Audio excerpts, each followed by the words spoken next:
দিনের মতো আরও একটি নতুন টিপসের ভিডিওতে আমার পুরনো বন্ধু আর নতুন বন্ধু সবাইকে জানাই অনেক অনেক স্বাগত। আজকে যে সমস্ত ছোট্ট ছোট্ট নিত্য প্রয়োজনীয় টিপসগুলি শেয়ার করছি প্রত্যেকটা অত্যন্ত জরুরি এবং বর্ষাকালীন ঘরোয়া টিপস। এই চমৎকার অবাক করা টিপসগুলো দেখলে নিজেদের জন্য এক্সট্রা সময় বের করে নিতে পারবে আর সংসারের হাজার হাজার খরচা বাঁচিয়ে নিতে পারবে। তাই ভিডিওটা স্কিপ না করে পুরো ভিডিওটা দেখবে। 4 নম্বর টিপসটি তোমাদের জন্য ভীষণ গুরুত্বপূর্ণ।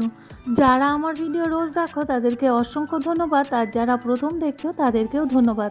দেশলাই বা শলাই আমরা কম বেশি প্রত্যেকেই ব্যবহার করে থাকি, তবে সমস্যাটা কি হয়, বর্ষাকালে বাতাসের আর্দ্রতার জন্য দেশলাইয়ের বাক্স কাঠি দুটোই স্যাঁতসেঁতে হয়ে যায়, ড্যাম হয়ে যায় আর কিছুতেই জ্বলতে চায় না। তো আমি এখানে দুটো দেশলাইয়ের বক্স নিয়েছি, একটা পুরনো আর একটা নতুন। তো বন্ধুরা, বর্ষাকালে দেশলাইয়ের বক্স কি করে ঠিক রাখা যায় যেন ড্যাম বা স্যাঁতসেঁতে না হয়ে যায়, খুব সহজেই জ্বালাতে পারবে, এই দুটো টিপস আমি তোমাদের দিচ্ছি। প্রথমটা হলো, আমাদের প্রত্যেকের হাতের কাছে ট্যালকম পাউডার থাকে, যে কোনো পাউডার নিলেই হবে, এক্সপিয়ারি পাউডার নিলেও হবে। যখনই দেখবে দেশলাইয়ের বক্স একদম জ্বালাতে পারছো না, স্যাঁতসেঁতে বা ড্যাম হয়ে গেছে, নিয়ে নেবে সামান্য ট্যালকম পাউডার। দেশলাইয়ের বক্সের দুপাশে ট্যালকম পাউডার দিয়ে হাত দিয়ে হালকাভাবে ঘষে নেবে, তারপর খুব সহজেই জ্বালিয়ে নিতে পারবে। ট্যালকম পাউডার দেশলাইয়ের বক্সে দেওয়ার সাথে সাথেই স্যাঁতসেঁতে আর ড্যাম ভাবটা চলে যাবে, শুকিয়ে যাবে আর খুব সহজেই জ্বালিয়ে নিতে পারবে। দ্বিতীয় টিপসটি, দেশলাইয়ের বক্সে তোমরা সামান্য শুকনো চাল রেখে দিতে পারো, তাহলে দেশলাইয়ের কাঠিগুলো খড়খড়ে এবং শুকনো থাকবে, খুব সহজেই জ্বালিয়ে নিতে পারবে। শুকনো চাল বাতাসের আর্দ্রতা টেনে নেবে, দেশলাইয়ের কাঠি বা বক্স কখনো স্যাঁতসেঁতে বা ড্যাম হতে দেবে না। এই শুকনো চালগুলো সমস্ত ড্যাম অ্যাবজর্ব করে নেবে। তো বন্ধুরা, এই দুটো টিপসের মধ্যে কোনটি তোমাদের সব থেকে ভালো লাগলো অবশ্যই জানিও।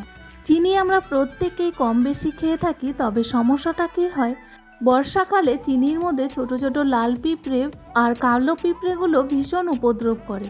চিনির কৌটোর ক্যাপ খোলার সাথে সাথেই কৌটোর ভেতরে দেখতে পাওয়া যায় লাল পিঁপড়ে বা কালো পিঁপড়েগুলো ঘোরাঘুরি করছে, ভীষণ অস্বস্তিকর লাগে।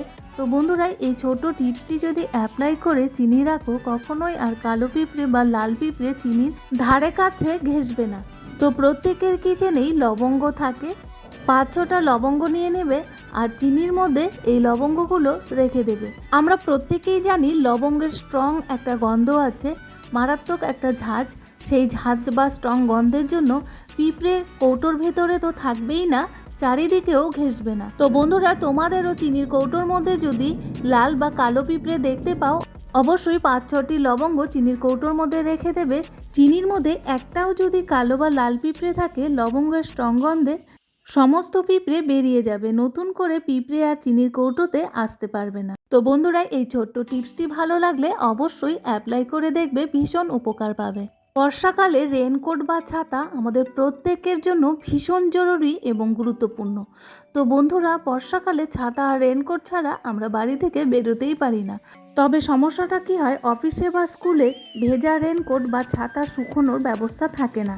ভেজা অবস্থায় রেনকোট বা ছাতা গুটিয়ে ব্যাগের মধ্যে ভরে রাখে, আর সেই রেনকোট বা ছাতা থেকে এমন দুর্গন্ধ, ভ্যাপসা গন্ধ বেরোয়, সেই রেনকোট নেক্সট দিন আর পরা যায় না। তো বন্ধুরা, প্রত্যেকের হাতের কাছে ট্যালকম পাউডার থাকে, নিয়ে নেবে সামান্য ট্যালকম পাউডার।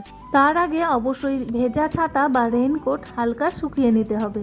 কিছুক্ষণের জন্য ভেজা ছাতা বা রেনকোট হালকা শুকিয়ে নেওয়ার পর সামান্য ট্যালকম পাউডার রেনকোটের মধ্যে বা ছাতার মধ্যে এরকম ছড়িয়ে দিয়ে হাত দিয়ে চারিদিকে রেনকোট বা ছাতার মধ্যে লাগিয়ে তারপর ভাঁজ করে ব্যাগের মধ্যে নিয়ে যাবে, তাহলে আর কখনোই ভ্যাপসা দুর্গন্ধ ছড়াবে না। যে কোনো সময় বৃষ্টি নেমে যাক না কেন পরে নিতে পারবে। বড়রা যদিও অফিসে ভেজা রেনকোট এদিক সেদিক ঝুলিয়ে রেখে হালকা শুকিয়ে নেয়, কিন্তু ছোটরা স্কুলে যাওয়ার পর কখনোই শুকিয়ে নিতে বা ঝুলিয়ে রাখতে পারে না, ভেজা রেনকোটটাই ব্যাগে ভরে নিয়ে আসে। আর ভেজা রেনকোট থেকে এমন বিশ্রী ভ্যাপসা গন্ধ বেরোয়, আশেপাশের কেউই থাকতে পারে না। ছাতা বা রেনকোট এই দুটোতেই এই ছোট্ট টিপসটি অ্যাপ্লাই করে দেখতে পারো, ভালো লাগলে অবশ্যই ট্রাই করবে। নুন বা লবণ প্রত্যেকের কিচেনেই প্রত্যেক দিন প্রয়োজন হয়।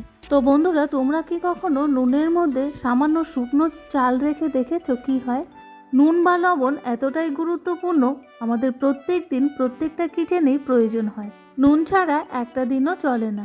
তবে সমস্যাটা কি হয়, বর্ষায় নুনের কৌটোয় নুন গলে জল হয়ে যায়। সেই নুন আর কোনো কাজেই ব্যবহার করা যায় না, ফেলে দিতে হয়, আবার নতুন করে টাকা খরচা করে নুন কিনে নিয়ে আসতে হয়।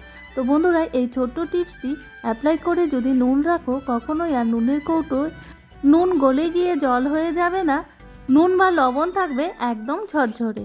সেই জন্যই কয়েকটি শুকনো চালের দানা নুনের কৌটোর নিচে ফেলে রাখলে চাল সব আর্দ্রতা শুষে নেবে এবং নুন থাকবে একদম ঝরঝরে, নুন গলে গিয়ে এক ফোঁটাও জল হয়ে যাবে না।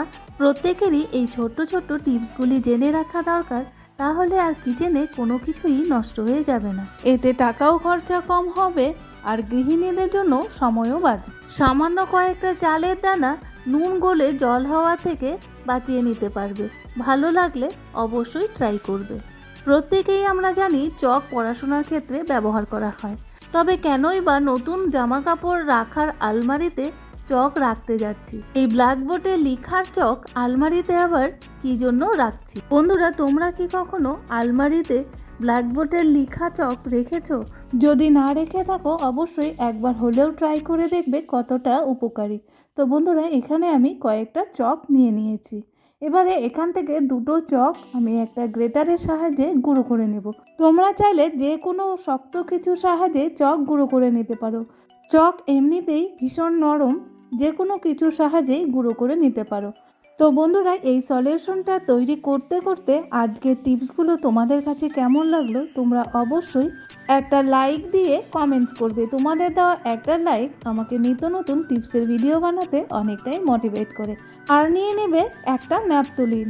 তোমাদের হাতের কাছে ন্যাপথলিন না থাকলে 10 টাকা দিয়ে যে কোনো দোকান থেকে কিনে নিতে পারবে। 10 টাকার অনেকগুলো ন্যাপথলিন পাওয়া যায়। তো বন্ধুরা, ন্যাপথলিনটাও চকের গুঁড়োর মধ্যে গুঁড়ো করে নিতে হবে। পুরো ন্যাপথলিনটাই আমি নিয়েছি। এবার দুটো উপকরণ ভালো করে মিশিয়ে নিয়ে নেবে একটা টিস্যু পেপার বা খবরের কাগজ নিয়ে নিতে পারো। আমি এখানে টিস্যু পেপার নিয়েছি। তোমাদের হাতের কাছে অ্যাভেলেবেল টিস্যু পেপার না থাকলে খবরের কাগজ নিয়ে নেবে।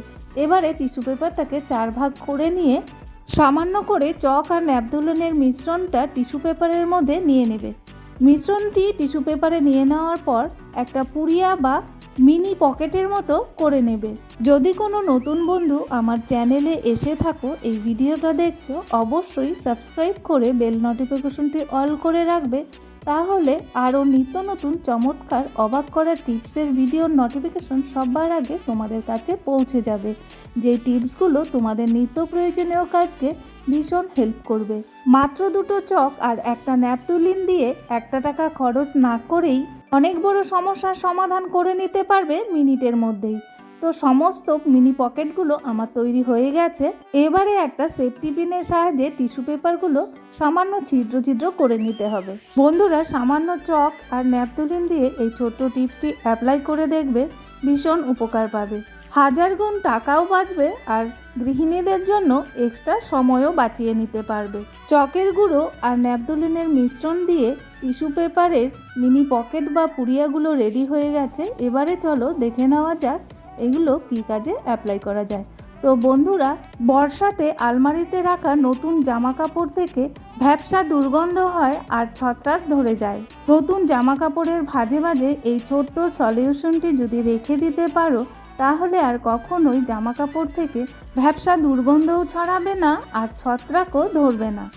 প্রায় গৃহিণী নতুন জামা কাপড়ের ভাঁজে ভাঁজে ন্যাপথলিন রেখে দেয়, তবে ন্যাপথলিনের সাথে যদি চকও মিশিয়ে রাখো, তাহলে আরও স্ট্রং সলিউশন তৈরি হবে। কখনোই নতুন জামা কাপড় থেকে ভ্যাপসা গন্ধ আর ছত্রাক দূর হয়ে যাবে। কিছু কিছু জামা কাপড় দীর্ঘদিন আলমারিতে রাখার ফলে ছত্রাক ধরে যায় আর ভাঁজে ভাঁজে সেই জামা কাপড়গুলো নষ্ট হয়ে যায়। নতুন জামা কাপড় আলমারিতে দীর্ঘদিন ভালো রাখার জন্য সাধারণ চক আর সামান্য ন্যাপথলিন দিয়ে সলিউশন তৈরি করে কাপড়ের ভাঁজে ভাঁজে দিয়ে রাখলে দীর্ঘদিন পর্যন্ত কাপড় ভালো থাকে, কোনো ছত্রাক বা দুর্গন্ধ ছড়ায় না। ভালো লাগলে অবশ্যই ট্রাই করবে। নিয়েছি 4 থেকে 5টে শুকনো লঙ্কা আর 4 থেকে 5টে তেজপাতা। প্রত্যেকের হাতের কাছেই কিচেনে শুকনো লঙ্কা আর তেজপাতা পাওয়া যায়। তো এই দুটো জিনিস দিয়ে কি করব চলো দেখে নেওয়া যাক। বন্ধুরা, এই ছোট টিপসটি যদি অ্যাপ্লাই করো, তোমরা অনেক বড় সমস্যার সমাধান করে নিতে পারবে।